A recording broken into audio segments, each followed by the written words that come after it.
It's the Blues Rock Show with Pete Francis and Willie Witten. Welcome to the Blues Rock Show. Pete Francis alongside Willie Witten. Make sure to subscribe and hit that notification bell so you never miss an episode of the Blues Rock Show. All right, Willie, a big album announcement coming out this week. The Black Keys have announced they are releasing a new album, Dropout Boogie. Now, last year they released Delta Cream, of course, which was that blues album, which a lot of people, who are fans of blues rock, like that album. It was a pretty well-received album and kind of a surprise because the Black Keys definitely did not have to release that album. Now it seems they're kind of going back into the direction that they have been with more of a straight-ahead rock record. What are your thoughts? Are you looking forward to a new Black Keys album? I think if I'm going to be just perfectly frank, I'm sure I'll like it when it comes out. I never find their stuff to be not good and not enjoyable. I guess the only thing I would say that's taking the devil's advocate is, my gosh, they seem to have really found their sound and they don't really deviate from it. So in a way, I'm not certainly chomping at the bit for this album because there's a part of me that feels like, oh, it's a Black Keys album. Well, I've already got like 6 of them and I can just listen to those because it's sort of going to be the same. That is why I was one of the people, Pete, who really enjoyed Delta Cream, because for me, it was like, a different sound from the Keys. It was a nice change of pace. You know what? I'm sure it'll be a great album. They never, like I said, they never disappoint, but I'm not going crazy over it. Pete, what are your thoughts on this album? Yeah, I mean, I think it's cool. I was a little surprised that they're actually releasing an album this quickly after Delta Cream, because the Black Keys are at a point where they don't have to put out an album every year. And they hadn't been putting out music for quite a while until they put out Delta Cream. So I think that's cool that they're putting out a new album. As far as, being hyped up for it, it's just kind of, okay, I'm not like super hyped up for it. I think it's just going to be a solid rock record, kind of what you expect with the Black Keys. At this point, kind of what you're alluding to, Willie, they're not doing anything super crazy outside of, what they do. And, they play rock music. They do it well. They've got some blues influences. So I think it's good. And I think anytime a band like the Black Keys can put out music, I mean, I think it's a good thing because there are very few bands that, play rock or blues rock that get the attention of the Black Keys, that can get as many people listening to their music as the Black Keys. So I think it's a good thing. I think the Black Keys, they're a gateway type of band, so if people listen to the Black Keys, maybe they'll get into some other similar artists that don't get the notoriety of the Black Keys. Right. Now, they released a single for this, Wild Child, with a music video. I thought the music video was really cool. It was funny. The Black Keys always put out pretty unique music videos, so I thought it was cool. So, yeah, I mean, I'm not super gung-ho about it, but I think it's cool. I think it's nice that they're putting out another album. And like I said, they didn't have to put out another album this quickly. So I think it's a cool thing that they are.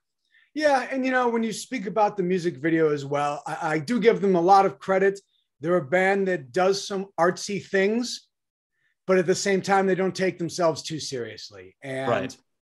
It can be a very fine line sometimes between being artsy, being different, because certainly they do have a different, it's a unique sound. When you hear them, it's them. Yeah, for sure. But they don't take themselves too seriously. So I give them a lot of credit for that. It should be a good album, right? Yeah, I think so. Okay. All right, Willie. So some interesting news. For the first time in over a decade, CD sales are actually on the rise. Yes, CD sales are on the rise.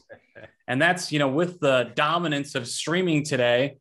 Now, we've seen vinyl kind of on the uptick, but now CDs are on the uptick. So are CDs all of a sudden becoming cool, Willie? I don't know. I feel like this is another push. I put this in the category of, this is a hipster push. And we see a lot of these in society. It's the combination of taking something that's old and was once disregarded and thrown to life's garbage bin, but now it's ironic that they're cool again. I don't know, man. I had a gazillion CDs. I ended up selling most of them except for the box sets. I got back into vinyl because I really liked the process of having to listen to an entire album. I really enjoy that. CDs, I'm not getting back into them anytime soon. I don't think they're bad. But with the advent of digital music and streaming, sure, maybe back in the day when they first did some remasters and the first MP3s were really garbage and they were done at very low levels and they didn't sound very good. But now anything you're going to get off your computer is going to be just as good as a CD, and a CD can scratch. I don't see it, but guess what? It's happening. I think people are bored and they have too much time on their hands. So that's my opinion. I think it's a little bit of that nostalgia factor, Willie. It's the same thing with vinyl. When something goes away for a long time, it makes you miss it. And yeah. I think that's what's happening now with CDs for some people. CDs have now been kind of put to the wayside for a little while. Yeah. So now it's kind of like, oh, you know what? This is kind of cool for some people. So I can see that being kind of a reason for making a bit of a comeback. Now, looking at a genre like blues rock, CDs have never really totally gone away. Right. This is actually one of the few genres where people still buy some CDs. Yeah. And I think some of that has to deal with the fact that you are dealing with a bit of an older audience in general who listen to this sort of music.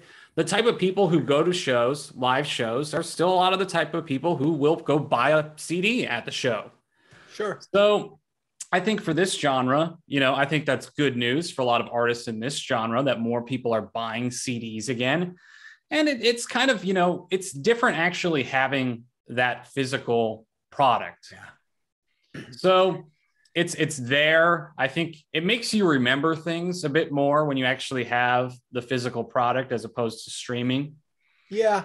So, and for me, I actually still have a CD player in my car. So, I mean, I prefer, for me personally, I still like listening to CDs in the car. But I mean, I don't listen to CDs at home. Everything is streaming at home at this point. But in the car, I still like to listen to CDs. It's just, I don't know. For me, I feel like it's easier just to throw a CD in the car than to you're scrolling through and you're trying to find something. I think it's just easier that way. But I think it's cool that CDs are not totally just dead, I guess, if they're making a little bit of a resurgence. I agree with that. And you mentioned the car, and you mentioned certainly for rock and roll, just in general, blues rock and roll. Depending on what's on the radio these days and depending on how tech savvy you are, like you said, not everyone wants to hook up a phone, and you can't really bring your vinyl into the car. No. And no cars these days really have tape players. So yes, I certainly see. Yeah. And really, I don't think, probably any cars in the last 7 or 8 years are really putting CD players in there anymore, unless you actually, put it in there yourself. Right. And so I see where it fits with rock and roll, because it does allow you, if you're sick of hearing the same darn songs on the same stations over and over and over again, and you want to listen to something different, you're right. It's got to be a CD. If you're not super tech savvy, and if you don't want to crash your car while you're scrolling through your phone. So in that case, I'm all for it. Okay. Right. Yeah. All right, Pete, I got a question for you. It's a little bit random, but in music in general, can really good or really bad lyrics make or break a song for you, or do they sort of sit secondary for you? I think it really depends on the song. Now, I think lyrics are definitely important.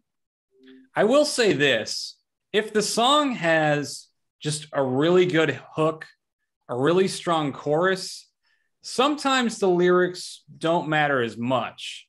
I would say, though, I mean, if the lyrics are just really bad and really terrible, then it's like, okay. But I mean, if the lyrics are at least on an average or acceptable level, and you've got, really strong hooks and a strong chorus, I don't think they matter as much. But if you don't have those things, then I think lyrics are critically important. And so for me, Willie, I think it really depends. It's a case-by-case basis. Now, obviously, you would rather have a song that has great lyrics than a song that has terrible lyrics. Sure. But I think it is a case-by-case basis. What else does the song have to offer? Does it have hooks? Does it have a great chorus? Right. You know, if it doesn't, you better have really strong lyrics. Right. Let me ask you this. If the song is musically sort of average, but it has some really insightful or really wonderful, cool, angular lyrics, can that make the song jump up into your, hey, I love this song? Or do you need to have that musical part? The lyrics can't save just an average song. Well, I think it's going to elevate that average song, right? Yeah. I mean, it's definitely going to make it better. It's going to make it from average to good. But I think, you know, it depends on how much those lyrics resonate with me. If they really resonate with me, then yes.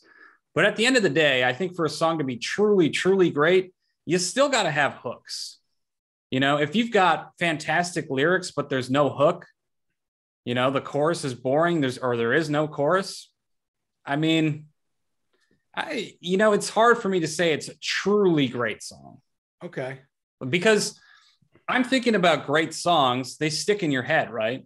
Sure. And you could have really powerful, great lyrics, but if it's not sticking in your head at all. It's a very good point. Yeah. Right.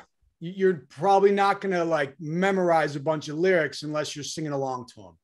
Mm-hmm. So I guess that's true. And I think it's just the lyrics, they need to resonate with people, right? And if they resonate with people, then yeah, I think it's great and it's gonna lift the song. And the lyrics don't have to be super extravagant or, you know, super creative or whatnot. They just need to resonate with people. Okay. On the other end of the spectrum, how do you feel about no lyrics, instrumentals? Will you? That depends. It's a case-by-case basis. You know, there's a lot of artists in this genre that do instrumental albums or do a lot of instrumentals. For me personally, I'm not a huge fan of instrumental albums. I have listened to them from time to time. I'm okay with maybe like one instrumental track on the album, but I don't want to listen to an entire album of instrumentals.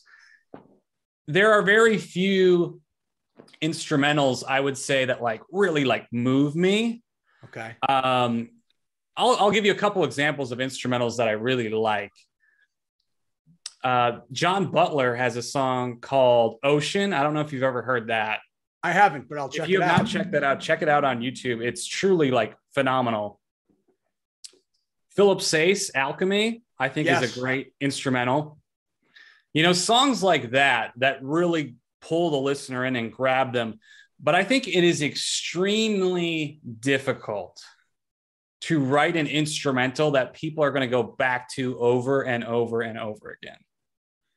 Yeah. So what I'm hearing for you is not so much the full-on instrumental, not so much the beautifully poetic lyrics, but somewhere in between where you get some great hooks, some great riffs and things I want the total package. Okay. If it's going to be a truly great song, if you can bring and blend together elements from all of those things and make it into one great cohesive song, then you have an excellent song that I want to listen to. It's tough to argue with that, Pete. So what do you think, Willie? I can really love lyrics sometimes. Like I would be one of those people, you know, going back to CDs or vinyl, you know, I'd open up the booklet and just take a look at where they are just on the page. But I do think there's a lot to be said where if it doesn't have the song to accompany it, then the lyrics have to be so strong. But then we're just talking about poetry. Yeah. And that's not what we're after, really. So yeah, I see what you're saying. It feels like I like lyrics a bit more than you do, but I can't argue with the fact that you want to have a song that where you listen to it in the morning, where you get up, maybe you listen to it like 5 times in a row right in the morning. And then on your way to work, it's in your head. And when you get home, you can't wait to listen to it again. And to do that, you need to have that just earworm hook. So yeah. I don't know. I think that's pretty. That's a fair synopsis that you've given, and I agree with most of it. If you can have good in all of those areas, you potentially have a great song. Exactly right. You tick all the boxes, as the kids like to say. Yeah. Well, what do you guys think? Let us know down in the comments section below. Do you guys think CDs are making a comeback? Do you want CDs to make a comeback? And what do you think of the Black Keys' new music video? Are you excited about their new album coming out? Let us know in the comments section below. Make sure to subscribe and hit that notification bell. And please give us a like. It definitely helps boost the visibility of the channel. And Willie and I definitely appreciate that. And with that, we're going to wrap up this week's edition of the Blues Rock Show. For Willie Witten, I'm Pete Francis. We'll see you next time.